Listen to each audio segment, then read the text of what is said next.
আজকে হবে ইলিশ মাছের ভাপা পিঠা। সেজন্য ইলিশ মাছ ছোট ছোট করে কেটে নিয়ে এলাম।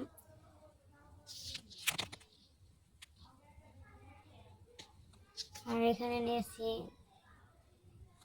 2 কাপের মতো পেঁয়াজ কুচি আর 4-5টা কাঁচামরিচ।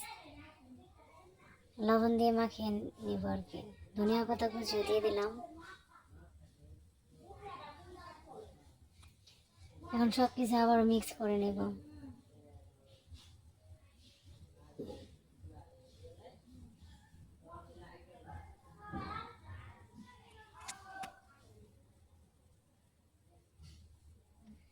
আর এখানে একটা রাইস কুকারের জ্বালিয়ে নিলাম, একটা নেট বিছিয়ে এখন চালের গুঁড়ি দিয়ে সব কিছু লেয়ারিং করে নেব।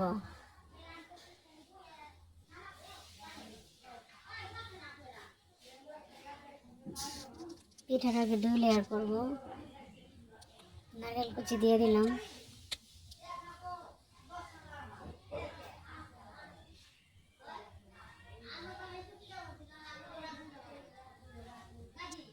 ইলিশ মাছ দিয়ে সাজিয়ে নিলাম। এখন আবারও উপরে চালের গুঁড়া দিয়ে দেব।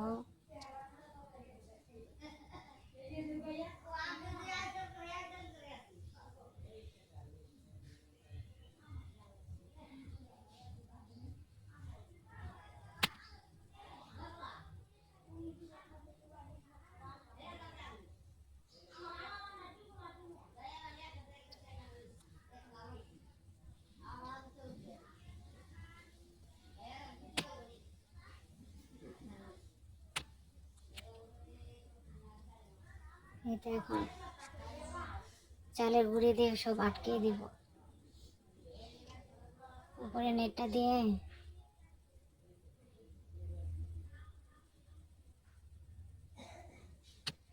কুকারের মধ্যে পানি দিছি। পিঠাটা বসায় প্রায় 30 থেকে 40 মিনিট সিদ্ধ করলে হয়ে যাবে। ফিরে আসছি 40 মিনিট পর। আমার পিঠা হয়ে গেছে। গরম গরম পরিবেশন করব।